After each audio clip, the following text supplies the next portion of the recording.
He cared more about making other people laugh than he did about making himself laugh.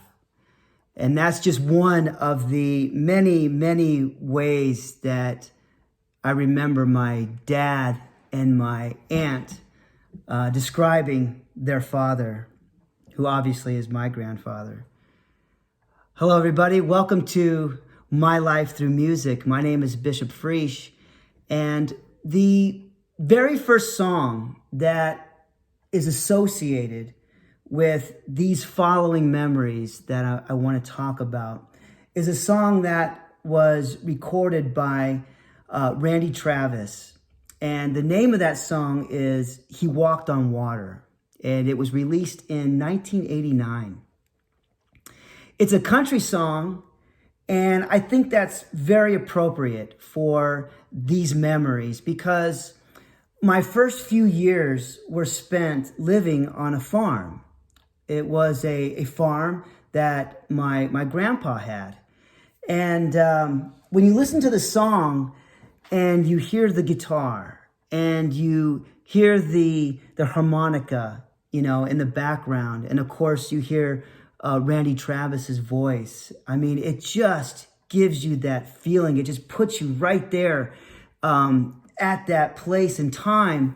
And obviously, the song is about somebody remembering their grandfather and how they felt about their grandfather, just like I do, and just like I did, along with my brother and my 3 cousins, who obviously were his other grandchildren. There are so many reasons why this song sparked such vivid memories in my mind. But another reason why I remember this song and these memories have come back so clearly for me is that due to the nature of my work and where my job is, I have to drive by this property twice a day, every day. And it's located there off of 35th Avenue and Lower Buckeye here in Phoenix. Just a little bit west of that intersection there is where his farm was. And so when I drive by there, I'm literally brought face to face with my past and where it all began. I don't know how much property he had there. As a toddler, it seemed like it just went on forever. But I do remember that he had a trailer that sat on the west side of the property underneath this big, huge tree that's still there today. And on the east side of the property was this little small house that my mom and dad had that I grew up in. And sometimes in the morning, my grandpa would come across the farm there to my mom and dad's house, and my mom would let me go with him as he went out to work on the farm. And sometimes he would put me on his shoulders and just carry me around as he did all the things that he was doing. And sometimes he would just put me on the ground and just let me follow him around while he fed the horses and fed the cattle. I know that there were cattle there from time to time because he was always going to the auction and stuff like that. And he had at least one goat. I remember one goat. There might have been another goat there, but I remember at least one goat. And he had a dog, a beautiful, beautiful German Shepherd named Chief. And he was a beautiful dog, great dog. And I asked my grandpa when I was little, I said, why'd you name him Chief? That seems a little odd. And he said, because he's the boss. He's the boss of the farm and he's in charge. And everybody loved Chief. And I remember when I was that age, he as full grown, he came up like to my chest. And I remember I would just lay on him across his back and I'd scratch his head and I'd say, hey, Chief, and he just let me just lay on him, and it was so cool because he didn't care, And I remember when we were outside, there was a table kind of in the middle, centrally located between everything. And when we were outside, Chief would be outside, and he would always be what my grandfather referred to as working. And he would start along Lower Buckeye, and he would go up to almost to the railroad tracks there, and we would come down, and he would go behind the corrals, and then he'd come up by where my house was, and he'd come back, and he'd do it all over again. And he would trot, he wouldn't run, but he would just trot, and his head would be kind of ducked down, but not all the way to the ground, like how like a bloodhound would sniff the ground, but he would still be up, but it would be ducked down, kind of ready for anything. And I remember sitting in that table, at that table with my grandpa and whoever was around. And when Chief would come around, my grandpa would be talking, and he'd stop and go, "There he goes, right there. He's working. See him working?" And but getting back to the song, the song would suggest that this was his mother's father, but in my case, this would be my dad's father. And he didn't live to be 90 years old, as it were in this song, and he never wore starched white shirts. He always wore T-shirts and Levi's and cowboy boots and a hat, obviously. But everything else in this song describes him exactly to a T, especially how I felt about him. As the song goes on, when it says, "If the story was told, only heaven knows." I mean, that was him. You just never knew. And he was a great, great storyteller. And he had a million stories. And he never seemed to tell the same story twice. And when he was done telling it, especially us as kids, we'd sit there and we'd go, "Really? I guess that could be true." And as a matter of fact, the story behind how my grandfather acquired Chief as a puppy is kind of a mystery. As the story goes, he had won Chief in a poker game. And that's very believable because my grandpa played poker a lot. And as the story goes, the guy that he won Chief from was a Native American guy. And to honor him, as the story goes, he named him Chief, and to kind of go along with the memory. And again, as the song says, only heaven knows. I mean, we just don't know, but it's possible that could be a true story. But then when it talks about tying a cord to the end of a mop, it just reminds me of the games that we would play. And sometimes he would make up a game for us to play to kind of keep us busy. And sometimes he would play along with us. I remember when we moved away from the farm and my brother was born, my parents would sometimes go out for the night, and my grandpa would come and he'd sit with us. And we had this game where he would sit in the couch and he'd watch TV. And as he was watching TV, we would kind of irritate him a little bit, and we'd run across the front of the TV and we'd run by him and get closer and closer to him. And when we did that, he would reach out and try to grab us. And sometimes he would grab us, and when he did, we had to sit next to him.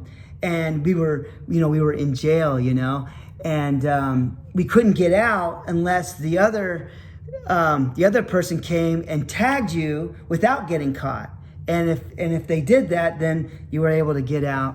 And I remember sometimes he would just kind of pretend that the game was over, and he would just be watching TV intently, and he wouldn't pay attention to us, or he would doze off to sleep, or maybe pretend he was dozing off to sleep.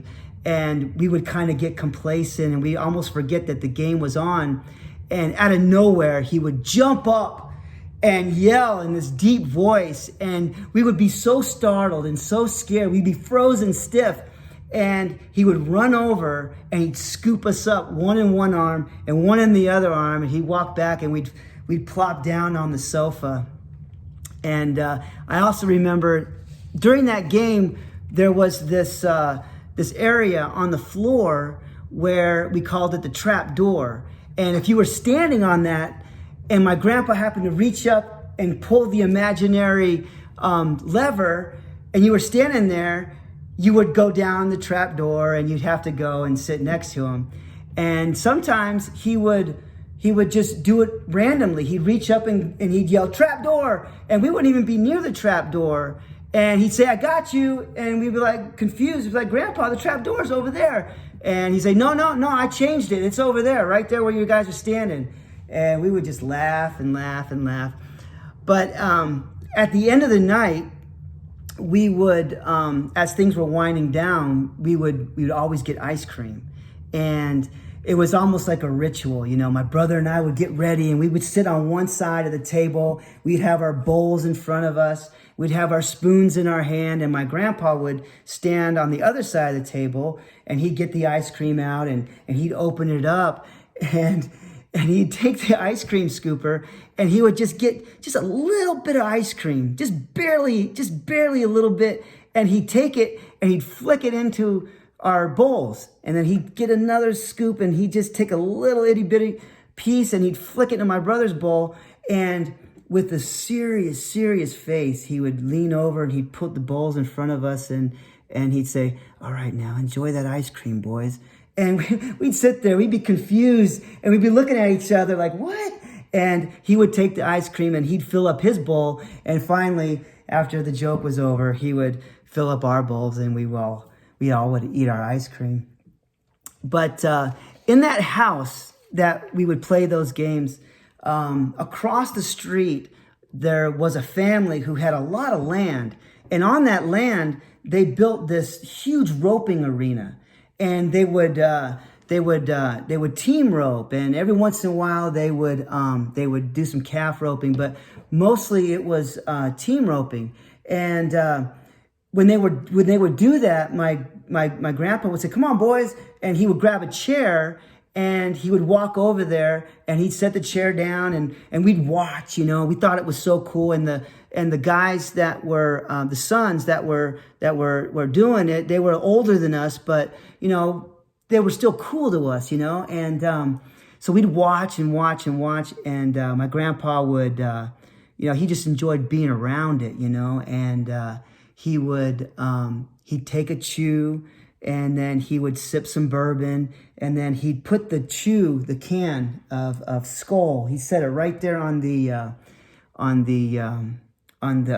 armchair, the chair there, and we'd steal it, and we'd go right around the corner. We'd get a little chew and pretend that we were something, and there was always this staticky radio in the background that I don't think it ever turned off, but it didn't pick up any reception very well. But there was always a country song on that radio if you listened hard enough. But we liked going over there and watching that.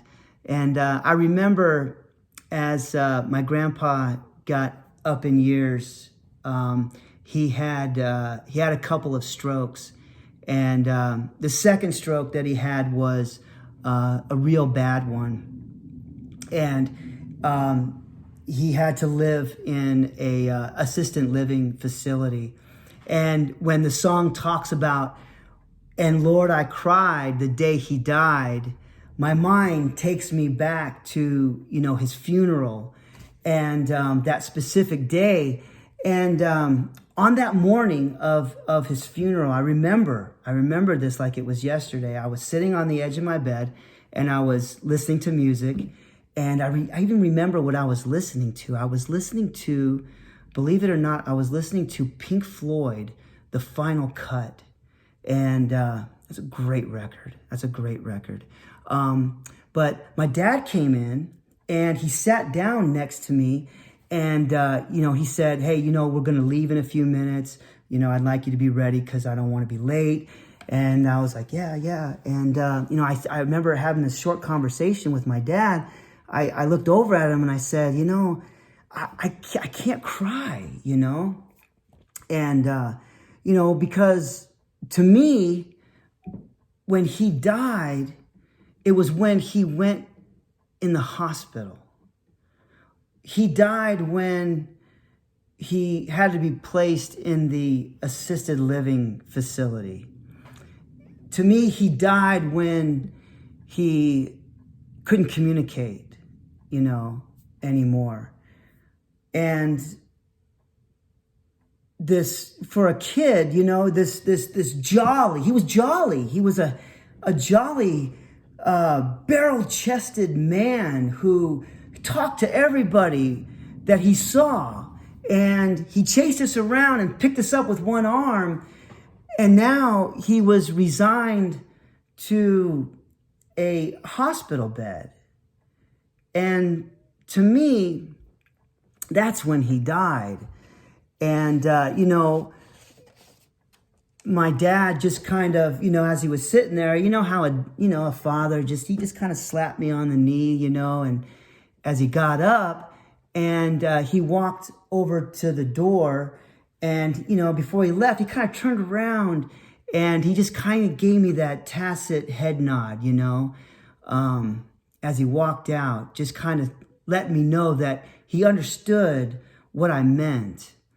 And I remember at the funeral, each of us grandkids, we all had a single red long-stemmed rose that we were to put on the casket at the end of the ceremony.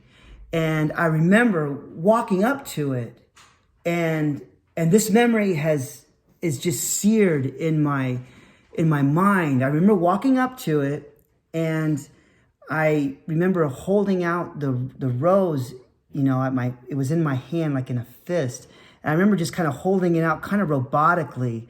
And I remember just letting it go and just kind of watching it almost in slow motion, just fall through the air and onto the casket. And at that moment, that was the moment that I started to cry. And I turned around, and by that time, I got to where I was standing along with my brother and my three cousins. I had noticed that they were crying too. And as I cried, I felt relieved, not just because I wasn't the only one who was crying out of us grandkids, but I felt relieved because it was over, the suffering, was over. Not only the suffering for him, but the suffering for us through watching, a man so full of life not be able to do the things that he was able to do. And so what I've just talked about is why I chose this particular song to represent my first memories. And as I get ready to finish up this video, I want to just take a moment to just ask us all a couple of questions to try to just make us all think. Because I believe that it's important to remember our past, not live in it, but remember it, so that we never forget who we are or where we came from. So, where were you born? And what was it like? What do you remember about it? What feelings and emotions come up when you do think about it? Is there somebody in your life, presently or in the past even, who was similar to the man described in this song? And if there was, what were they like?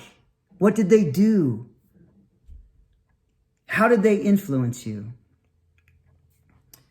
And finally, what song or songs would you play to remember them? You know, that old farm, it's not there anymore. In fact, it's an old metal scrapyard, to be honest with you. But after driving by it twice a day for the past 5 years,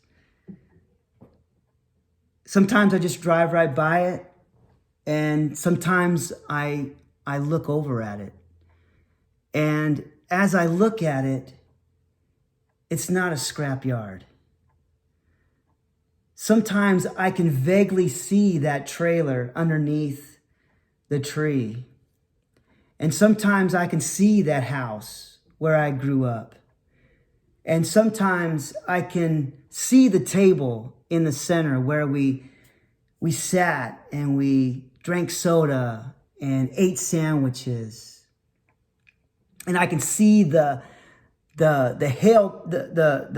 bales of hay that are stacked up behind, and I see the corrals. And yes, I do see my grandpa, Grandpa Bish. That's what we called him. And I do see him walking across that farm, walking on water. I want to encourage you to, when you have time, to just give this song a listen and allow it to kind of be the glue that kind of holds these words together, and see how it speaks to me and see how it speaks to you.